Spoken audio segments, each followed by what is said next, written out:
Tendi loves pesto. A horse stomps on Mariner even though she's a maverick. And the lower decks replicator only replicates one slice of pizza at a time. Hey, everybody, and welcome to The Seventh Rule with Cirroc Lofton. Hello, hello. We are joined today by Mr. Peter Carrubba. Hey, guys. Hey. And we're doing a review. My name's Ryan T. Husk, by the way. We're doing a review of Season 2, Episode 8 of Lower Decks, entitled I Excretus, I believe was how he pronounced it. I Excretus, which obviously makes us think of something. How you guys doing? Really good. Good that you enjoyed it. Yeah, it does make us think of something. Doing good, man. Doing good. Another Lower Decks. They keep the hits rolling. Man, on this show. Good stuff. Good stuff. Like every week, I feel like they're just hitting their stride even more.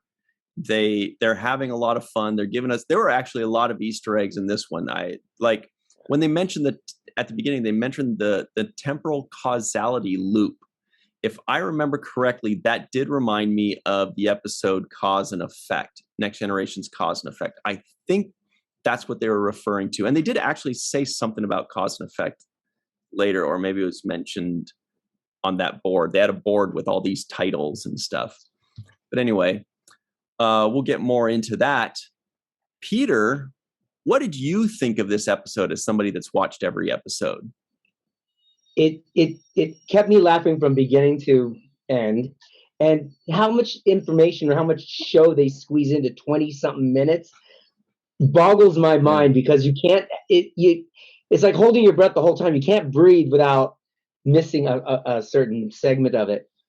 So it was, and I'm a big fan of Rick and Morty, so that was very Rick and Morty-esque. Yeah. Oh, really? What part was it? The naked holodeck part?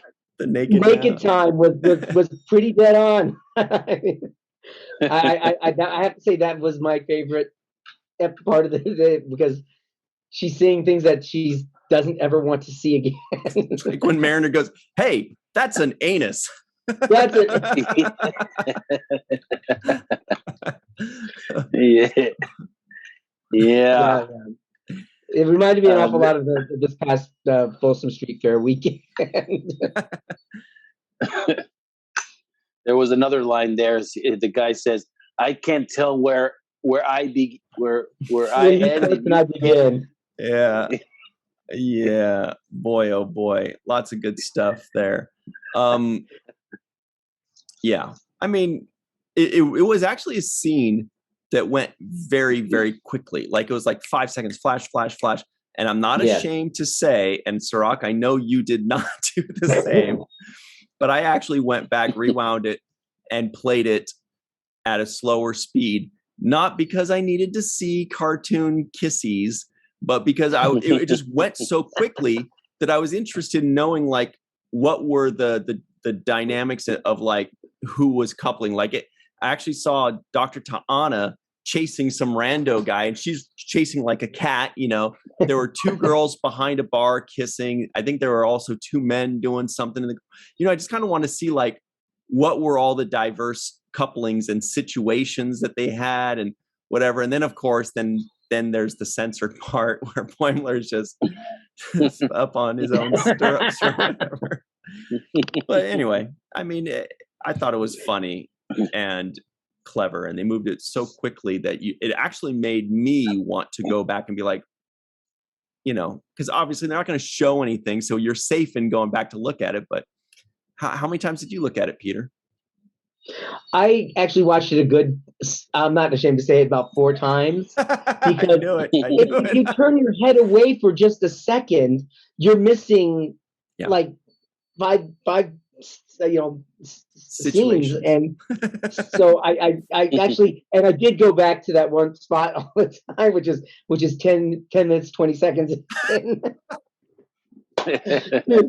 Because I couldn't, it was moving so fast, as you said, I needed to see it a few more times. And I know you like to watch stuff with the closed captions at the bottom, so you can see what they're saying.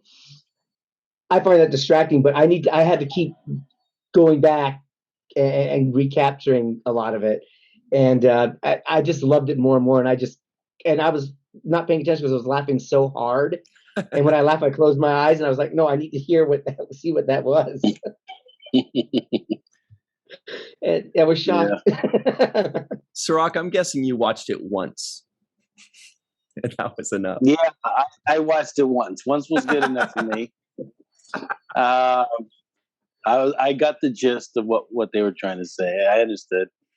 For me, the thing that jumped out initially was like, oh, this is a clever idea because they're switching the roles of the officers in the lower deck. So they're making one do the other's job. And I thought that's classic, like sitcom television. That's classic, yes, comedy where you reverse roles, right? One person, Lucy has to play the bongo and her husband, Ricky, has to, do something else. It's like they're switching the roles. And I love those kinds of episodes and in television, specifically when you're dealing with comedy. And I thought this was another good example of that. I'm like, oh, that's right off top. It's going to have, there's enough there where you're going to have enough, situational things. I thought they were going to show more of the officers doing the lower deck work. Yeah, but they didn't show as much as I thought they would. But once again, they're trying to cram, 2 hours worth of stuff into a 24-minute animated show. So there's a lot of stuff to cover. But I love the episode. I like the concept. And then it also, it really questions people's, the sense of assuredness that they have, right? Because Rutherford, for example, we always look at Rutherford as the guy who can solve things and knows a lot about the station. He's basically like the Miles O'Brien of the animated show. And in this episode, when he got put to the test and he's chief engineer and he's, working under the stress, he blows the whole station up. So even the thing that he's the most confident in, he still lacks certain experience in. So I like the way they kind of expanded upon those kinds of ideas. Yeah, it's really cool. And most of those were references to previous episodes as well, which, makes those of us that have seen those episodes just even nerd out for it even more, because it's not only is it entertaining and it's fun and it's well written, but we say, like, when they got naked and it was called Naked Time, that was a reference in the original series. They had an episode called The Naked Time where they got inebriated and the whole crew was basically, getting sexual and stuff. And then like the second or third episode of The Next Generation ran into the same thing, and it was called The Naked Now. And, Picard and Beverly are hooking up and all these other things are going on. Tasha Yar and Data. And so fully functional. Yeah. So they referenced that, and then that's what happened. It just turned into like everybody humping and that. And so now this is now the third Star Trek series where that happened. And even the episode I, Lucretus, I think I'm pronouncing that right, was like an episode of The Next Generation, which was called I, Borg, Borg, which was another one.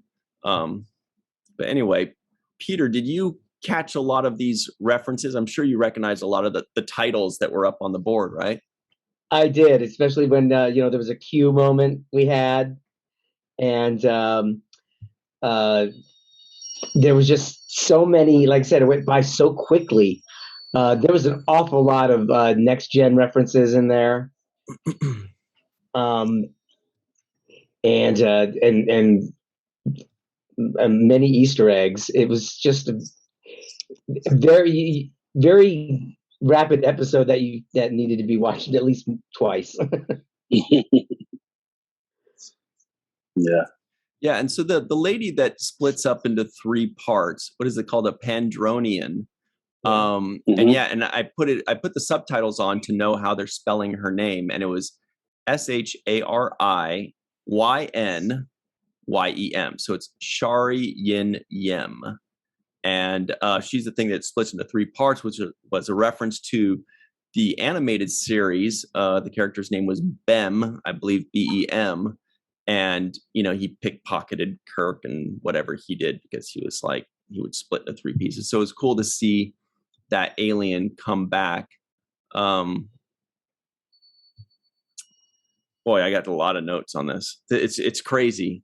They put so much stuff in there. Like, I thought at first the episode was going to be about the lower deckers being left on that satellite, but that was just like a one thing gag. It just like one scene and they move on. Whereas I thought it was going to be like a whole episode of them being stuck there or climbing through or whatever. By the way, they were wearing what seemed to be the first contact space uniforms that Worf and Picard and Lieutenant Hawk were wearing in the movie First Contact when they were on the belly of the Enterprise. Yeah, I believe that's what they were wearing. Well, there was also a good reference to when Worf was paralyzed. Yes. And she had to take the knife, and he was insisting, "Kill me now." And that was also another good episode, which I did enjoy in Next Gen. But they threw that reference in, and she failed because she let him live. And what was it? He said something like, time of life, 0900 hours. That was very funny. That's solid writing. That was solid writing. I actually laughed out loud on that one because I thought he was dead, and then he's looking around. he's like, time of life. I'm like, wow, that's a funny little twist on that. I'm sure that the Terran Empire was also a reference to something. I just waiting for you guys to tell me the mirror which universe. Particular reference. Right.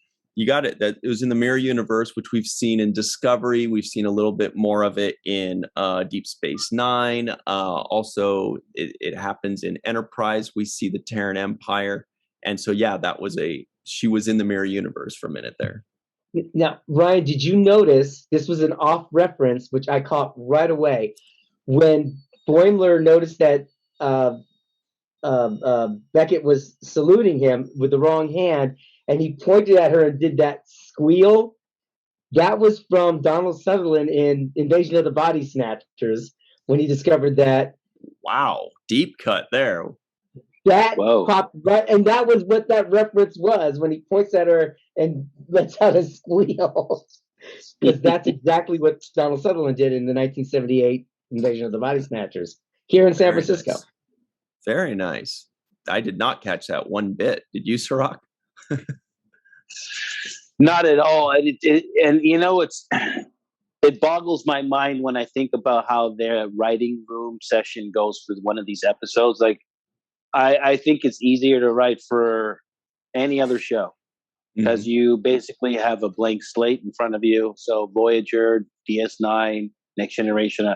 I think it was easier to write for those shows than it is to write for this show because, so what are they saying? Okay, let's bring back the Pandronian from the animated series. Check. Let's, the Naked Time episode and the Naked Now episode. Let's recall that. Check. Let's, the amount of research to me, it's kind of reverse engineering when you watch these episodes. So I guess they gather up all the things that they're trying to bring back. Like, hey, we're going to bring this alien back. We're going to bring this theme from this show. We're going to bring back this scene, this title of this thing that everybody remembers the title or this particular thing. So they must have a list of things that they're trying to cover. Yeah. And then work backwards from that and say, okay, so now how does this all tie in together? The Pandronian is a drill instructor. Yes, check.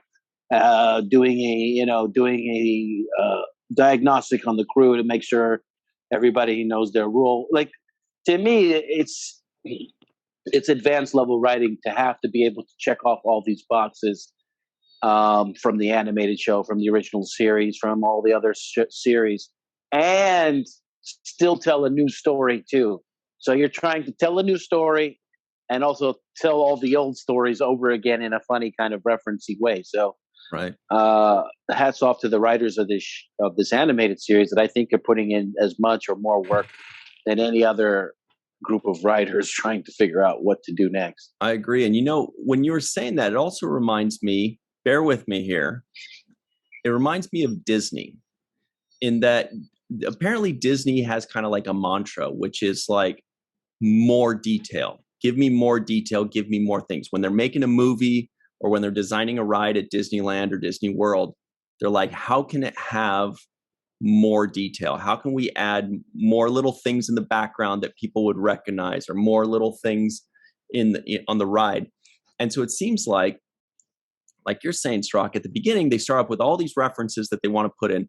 Then they write the script. And then when they're done, it almost feels like they say, all right, what else can we put in here? You know what I mean? Like there's a line here that doesn't have a reference. How can we give it, a little thing in there? Like Peter, you said the squeal that he gives. Maybe that was a late ad. Maybe they're just like, hey, what would be cool is if instead of him going, whoa, he could do that screech like in that movie or something like that, So it almost feels like they just try to jam pack everything, and they're like, okay, it's kind of like when you're packing for vacation, and you're like, I can get one more thing in this bag, and then don't worry, I know how much I can fit in this bag. I can still zip it. Yeah. Well, the degree of familiarity that they have to have with all of the series means that a lot of these writers probably grew up with all of these series and watching them. I mean, how can you not? I mean, they can't possibly go back and watch the myriad of Star Trek, ensembles that we've had, and then pick that out. It's probably a bunch of these writers are like, oh, I remember a funny part or an interesting part in this episode in this series, and then they go back and they probably rewrite or rewatch it and write something into that. And I bet a lot of them are a lot of Gen Xers and Boomers. So they're, look at what Seth MacFarlane does with Family Guy. Right. Well, speaking of Boomer, there was also in The Good of the Many, I believe that was a reference to the Wrath of Khan, right? When Spock dies, because he had to go into that warp core, and then that's how Rutherford fails. Cirroc, in that moment where he fails, that was something that Spock did to sacrifice himself. Also, there was the Old West planet, which was, like done a couple times in Next Generation on holodeck stuff. It's full of datas. Yeah, with little baby Alexander and Troy. Cirroc, did you have any laugh out loud moments? Were there moments that were funnier than other episodes, or was it just kind of a standard good fun? Yeah, there were a few moments. One was when I had to rewind it. She said this Pandronian instructor said, "None of you are the best. You're on a California class ship," and I just I laughed at that because living in California, you're like, I guess we're not the best out here. We certainly are. We think of ourselves as the best, but apparently we don't make it as the gold standard in the future. No. So the California class ship, yeah, exactly. So that was a funny thing that I laughed out loud. There was another moment where Boimler was like, when he was getting assimilated, he was like, I've got acid reflux, and I'm a net negative.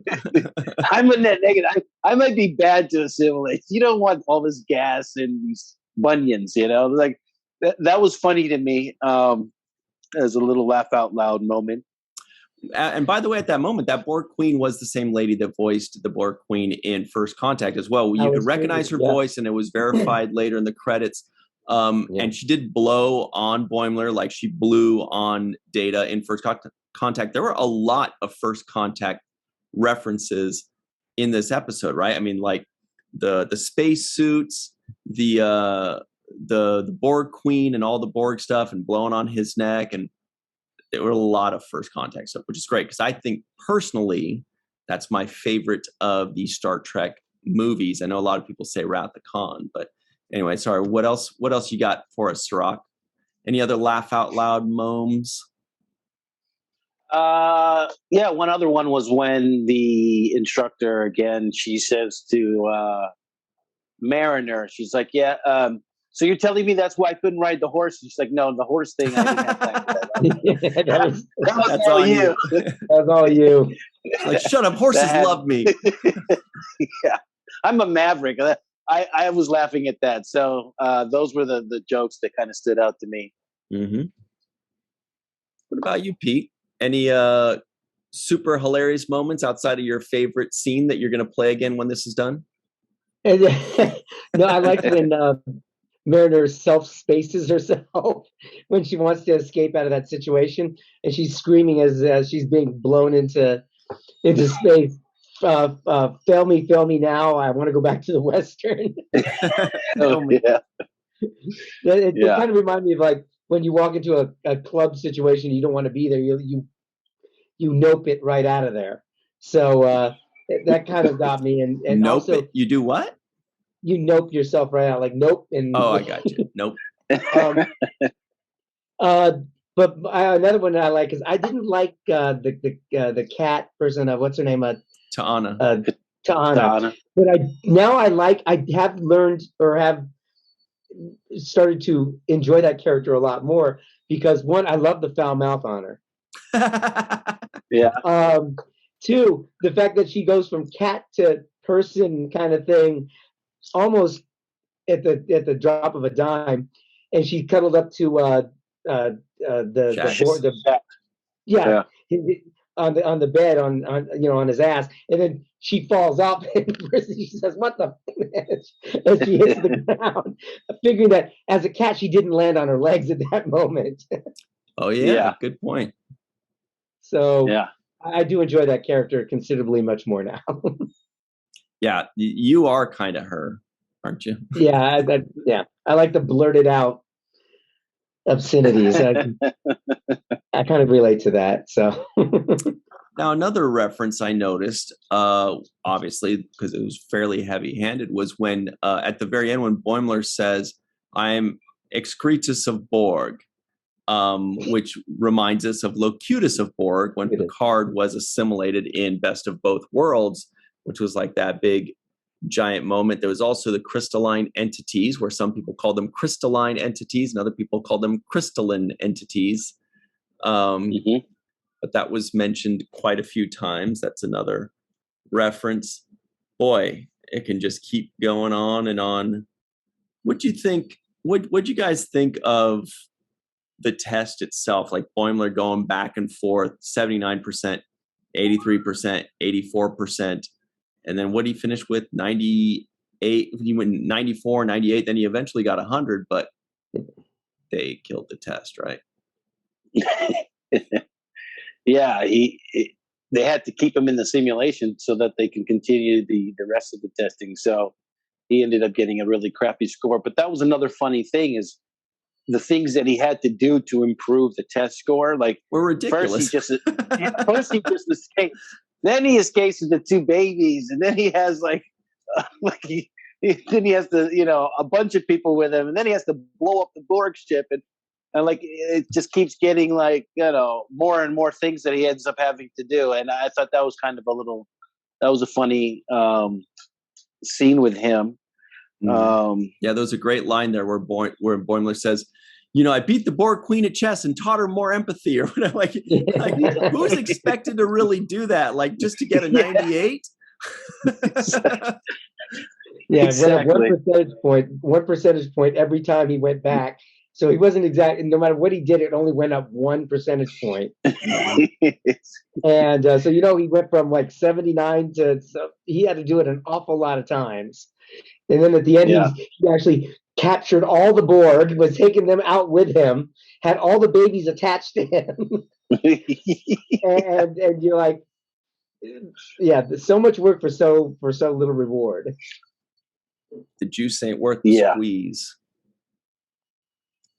They also mentioned, another mention was the Genesis planet, if I remember correctly. Did they mention it or just allude to it? I don't recall. I think they mentioned it. I think they actually said the Genesis planet, which I believe was when they rescued Spock from the Genesis planet, was Star Trek 3.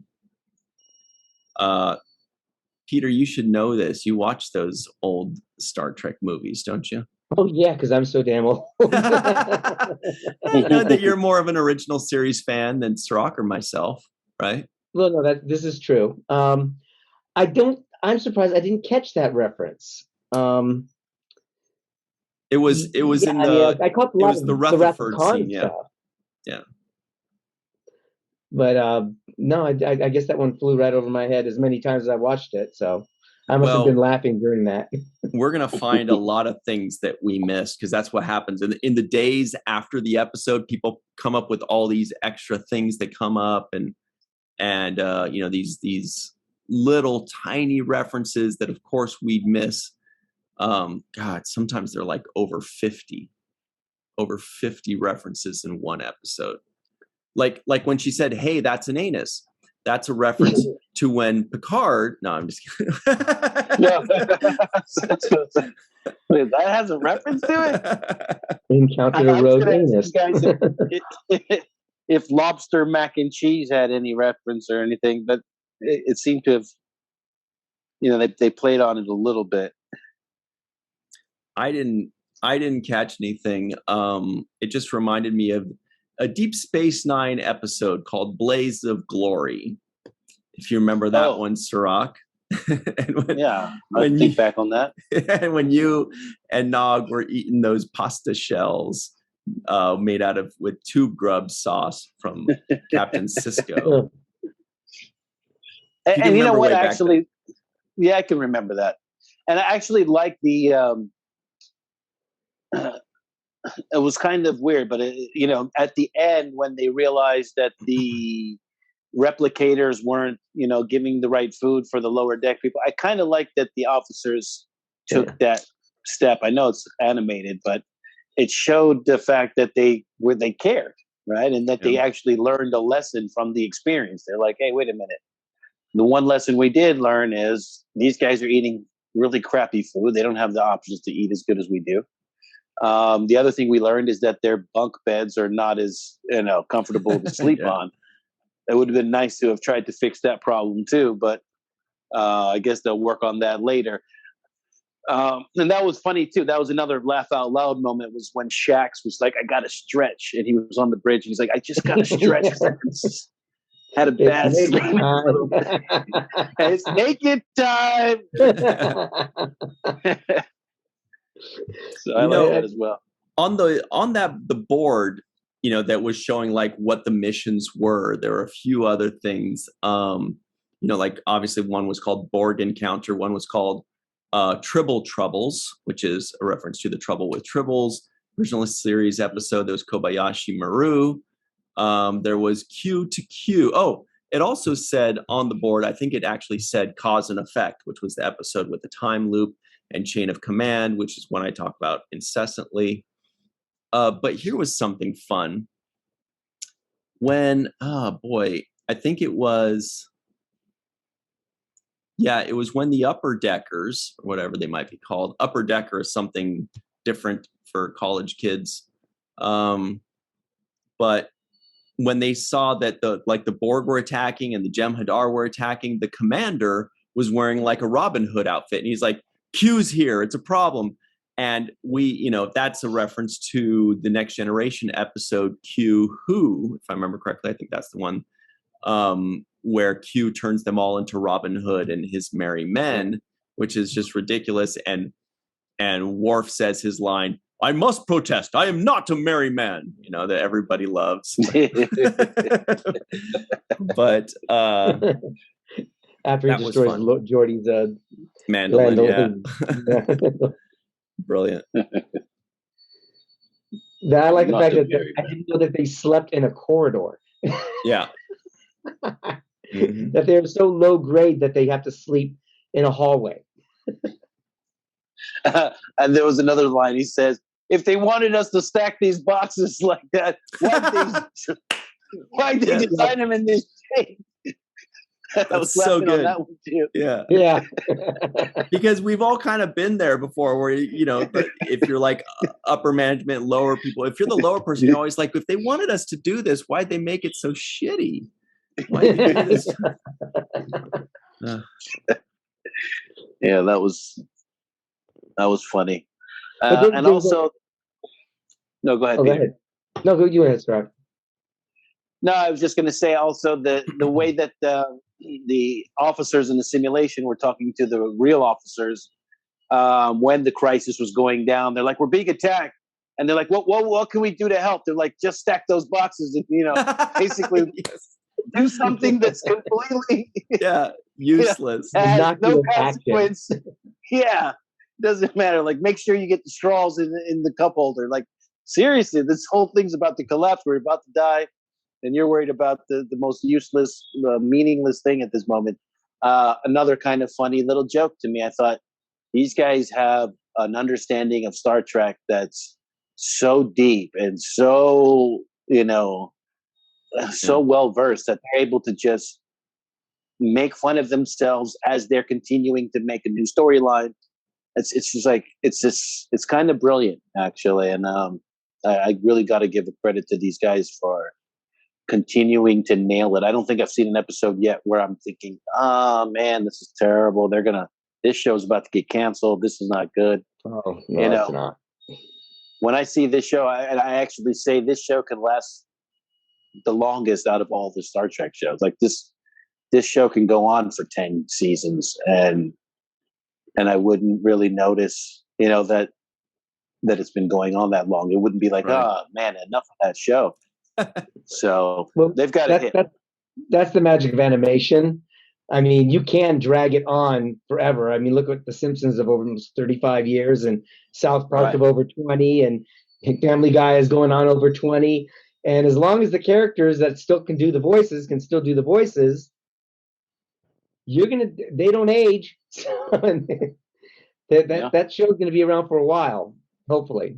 But the fact that they only do it in like 10 episode increments kind of leaves the novelty to it, but it's also a little, annoying. Yeah, but it's true. Well, it can go on forever. Yeah, I agree. I mean, I wish there were more episodes, but I guess they're looking at longevity. And our buddy Rico Anderson sent in a message today just saying, dude, they've got a golden opportunity. They need to figure out a way to include Captain Kirk in one of these episodes and get William Shatner to do the voiceover. Dude is 90 years old. He can still do it. Jump on it. And that's a really good point. That would be cool to get the Captain Kirk to do Captain Kirk. And that's another great thing about animation is that they can bring any character back and, time doesn't matter. It could be 50 years after, the actor could be 50 years older than they were when they portrayed the character. But as long as they can still do the voice, then they're golden. And it would be great. It would be amazing if they went 10 seasons. I wonder if they've got any plans. So, and that's what they can do. Just throw them in the holodeck. And just like when LaForge had all that going on, trying to fix the ships, the Enterprise. So you're right. As long as he can do the voice, it doesn't matter. They can put it back in TOS, and you would think that would work just fine. Mm-hmm. Yeah, I just think that, with guys who are at Shatner status, there's no appeal for him to come and do a one-off guest star on this animated show. Unless it's big bucks. Unless it's big bucks, but other than that, if it's not big bucks, I don't see the appeal for it. He's like, I've already done movies, I've already done the show. Doing a guest star on this show to help the show out doesn't do me anything. So it's going to be difficult to get them to come on and participate. Some of these bigger people like Shatner and these other captains. Now you offer him his own show and it's a different story. Then he's, you're talking series regular money and a different contract and a different type of conversation. But as a one-off, I don't think we're going to see anybody like Shatner donating their time to do a one-off for the animated show. Sounds like you think he's some kind of big-time guy by now or something. Yeah, he is a big-time guy, but I could see them. I can see them using a clip of something he's already done in one of the original episodes, maybe a speech that he gave or some kind of clips of him, and recycling that clip into the animated show, because that wouldn't require him to do anything. They just have to cut, paste, and edit, and they could use his voice, and that would just make, that's just him signing off and saying you have permission to use that, clip already. So that to me is more likely, if they can find something that Kirk said in the past in the movies or anywhere, and find a way to sample that for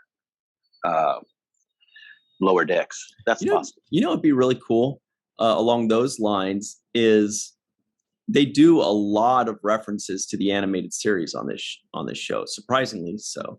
It would be cool if they had some kind of clip or some kind of image of Kirk as designed in the animated series with the yellow eyes and everything, like the actual, rather than the Lower Decks style of animation, showing him in the animated series style of animation would be funny. Peter, do you ever watch the animated series? I probably did. I watched it as a kid, and I haven't watched him. I can't say. Oh, geez. I'm going to be honest, maybe 40 years, more. I'm not opposed to seeing them again. I'm sure I can find them somewhere on some Paramount Plus, probably. App. Yeah, well, yeah. That's my guess. Yeah. Patrick Stewart does Family Guy and American Dad. You'd think that he would pop in, and they animate him really well, and his personality contributes really nicely to the show. So I'm sure you can get. Hopefully, Patrick Stewart will volunteer to, or at least make himself available. It'd be fun. Yeah, I wanted to expand on the idea that you had, Ryan, and I think that might be something we see down the pipeline one of these days. This new animated show getting caught in some vortex, time continuum, whatever, where they get stuck on the old animated show. Brilliant. That's hilarious. A mashup. And it does seem like something they would put on the table as a possibility. Yeah. Yeah, a mashup. Something to like the effects of how they did Trials and Tribulations, and they had DS9 they spliced it together with the original series with the Troubles and Tribbles. So something to that effect where you're blending in the new and the old. I think that could definitely work, whether it's bringing the Kirk back from the original series and having him in the new show, or having the cast of the new Lower Deck show kind of transported onto the original series and finding their way back home type shit from that. I think that would be cool. Mm-hmm. Yeah, I'm looking right here real quick, and it would be so cool to just see them in this kind of style. Either the Lower Deckers stay in their style and these guys have their style, or they get trapped in that world and their style of animation goes into that world. That'd be really cool. Yes, one or the other, exactly. That's pretty much, I believe, is going to happen one of these days. I just don't know how. And you heard it here first. Right. Maybe we can get writers' credits on the show. If you're watching, guys. Yeah. I know you're watching. That very Hanna-Barbera kind of meets Rick and Morty kind of looking animation thing. Yes. Oh, that'd be fun. I'd love that. Well, we have a few minutes left. Do we have any final thoughts on this episode?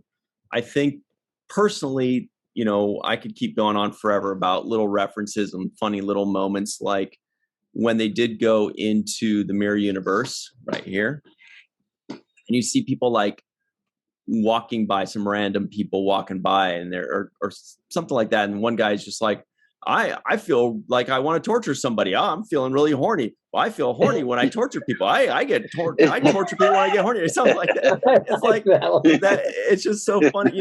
That's a knock on the mirror universe. How it's just two things. They like to torture and they like to hump.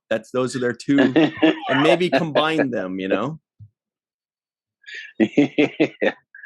Yeah, I heard that banter in the background, and I was like, "That's funny. That's funny." Any So she final attacked thoughts, Jack. Peter? I just liked at the end where they were trying to scare the hell out of the what was that thing called again that changed that splits into three? Yeah, the Pandronian.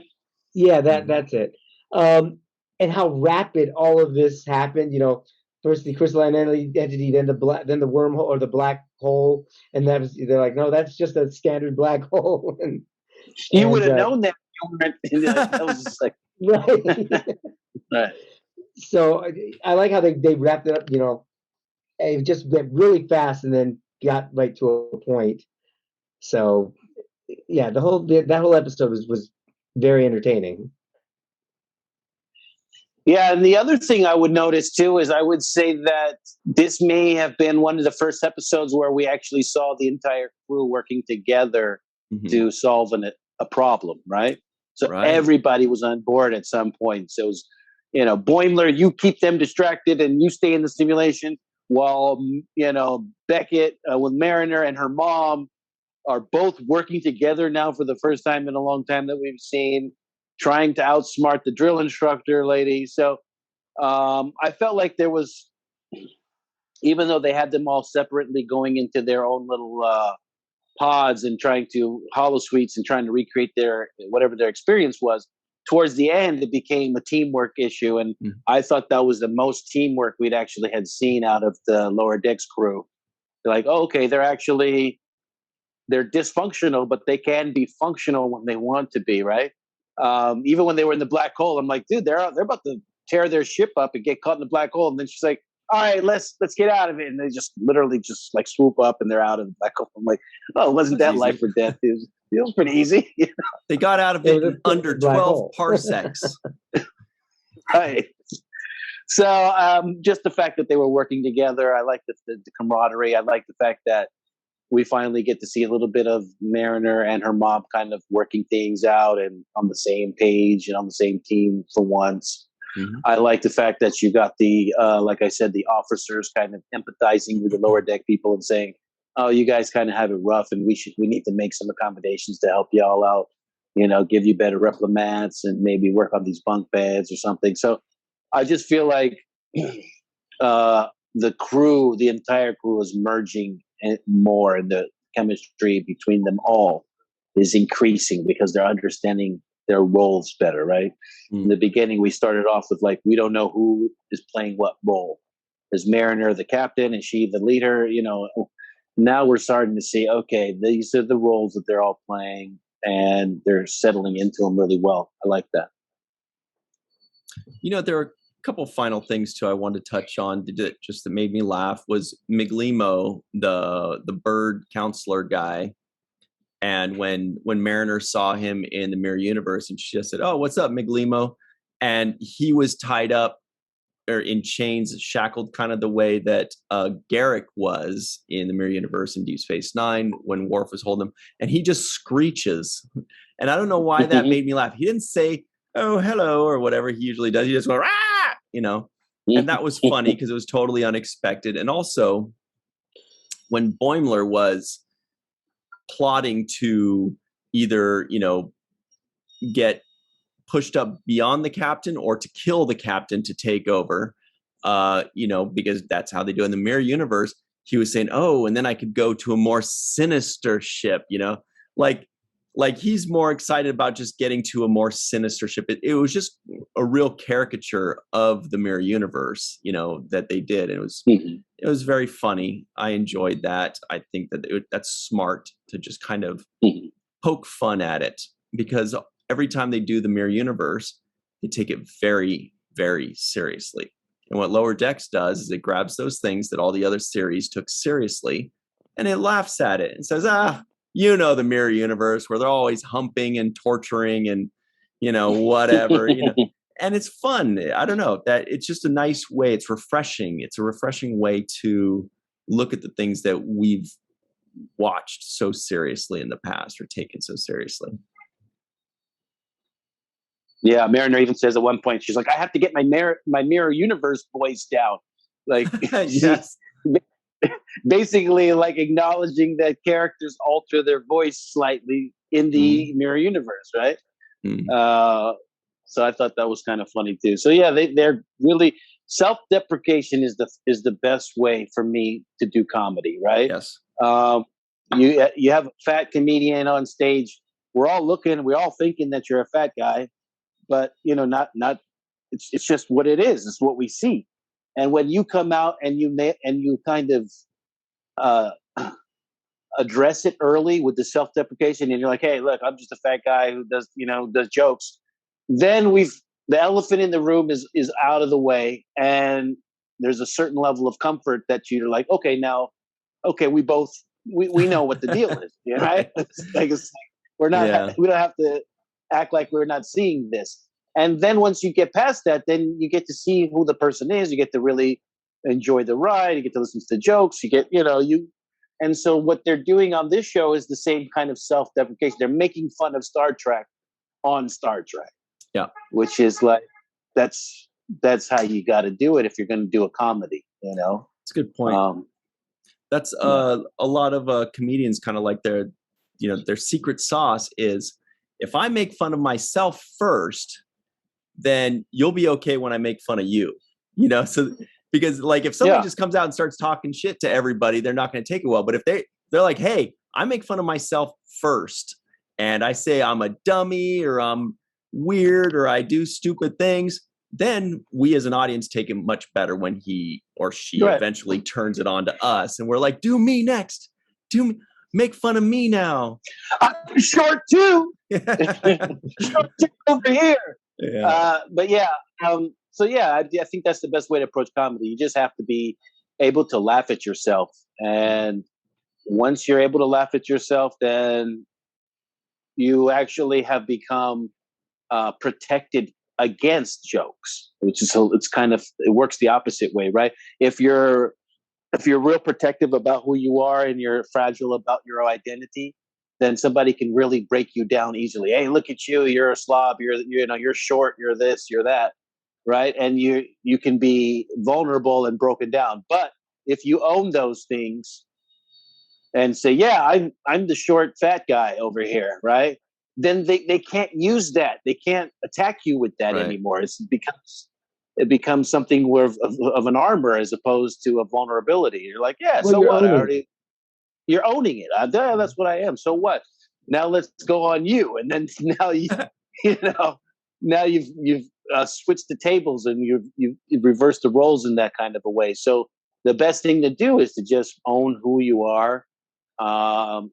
If you're going to be a comedian, make fun of who you are. That's the best jokes. The best jokes are people saying, I come from this background. My mom is this. And how Indian people are, how black moms are. That's funny. I was actually just thinking about Russell Peters when you said that. And then you said Indian, which is the first thing Russell Peters says when he comes out is he makes fun of his people. Yeah, that's a good time. Right. Yeah. So that's the way to do it. So I think they're on track right now. And it's this show. I don't know if this show, I think this will be the longest running Star Trek show as far as bold seasons are concerned. That'd be awesome. Guess. What do you think, Peter? You agree?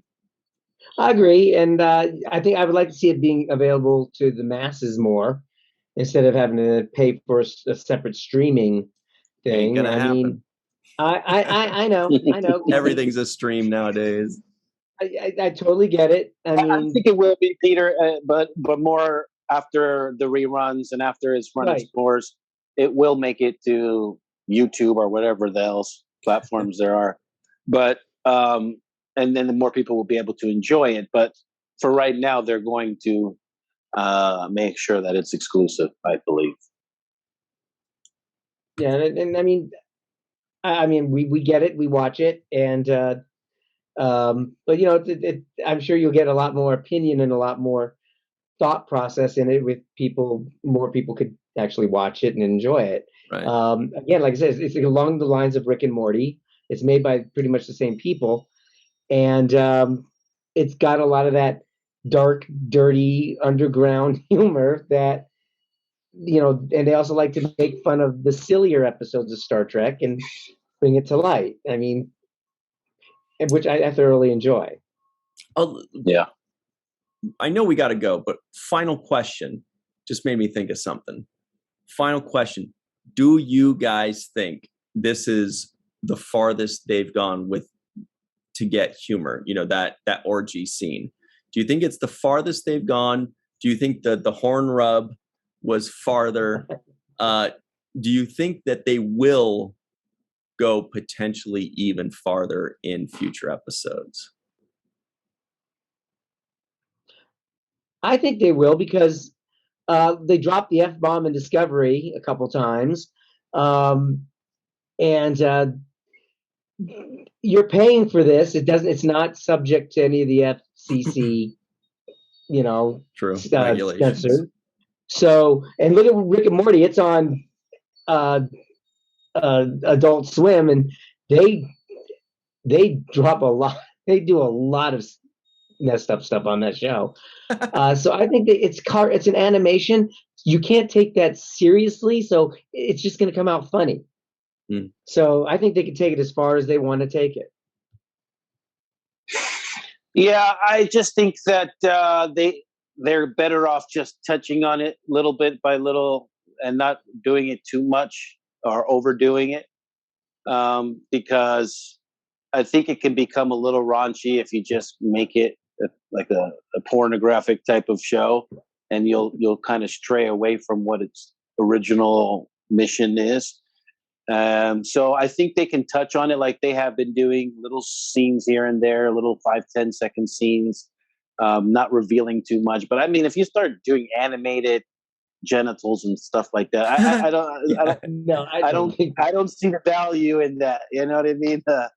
Well, the funny thing is that it's blanked out. That's the funny thing. So it leaves you to think, oh, I gotta use my imagination now. I mean, you got the whole Boimler bottom shaming thing when he's up, spread eagle to the world. I saw it. And I think that's about as far as we need to go with that. I don't know how much farther do you want to go with that. They did the shower scene, the sonic shower scene, a couple episodes back, where I thought that was kind of pushing the boundaries. Having they had the black guy walk into the shower, and I was like, I've seen this movie before. So I mean, you play on things, you touch on it a little bit, but I don't think they need to go too raunchy, because that's not why I watch the show. I don't watch the show to see if somebody's going to drop an F-bomb. I don't watch the show to see nudity, right? Or animated nudity. I actually watch the show to see what the characters are going to do and the stories and then, the mischievous activities they're going to get into. And if there happens to be, adult humor in there, slide it in really cool, but don't slide it into the point where you marginalize people and you lose a large part of your audience. I think you want to keep the bulk of your audience and not be inappropriate or come across as insensitive to family time. Right. So it sounds like, what I'm hearing is, you can play with it a little bit, you can touch on it a little bit, you can slide it in a little bit, but that's it. This is straight from Cirroc. Well, Boimler was out like this, you could have slid it into the... All right, everybody, we better go. That's all I got to say about that. Yeah. Anyway, so that's about it for us. Peter, thanks so much for joining in the fun. Boy, you picked a good episode to jump in on. This one's right up your alley. And good times. For Boimler's alley. Yeah. For Cirroc, Lofton, and myself, and Aron Eisenberg and Russ Haslage, everybody, thank you very much for joining us. Please be sure to give this video a like or 5 stars on any kind of audio podcast. Leave us a comment below. Tell us what you thought of Peter. Tell us what you think of the raunch. Right. Tell us if you think they're going to go even farther, or if they go too far, or just right. You want them to just keep sliding it in, then you let us know in the comments. And thank you all very much. Always remember the 7th rule.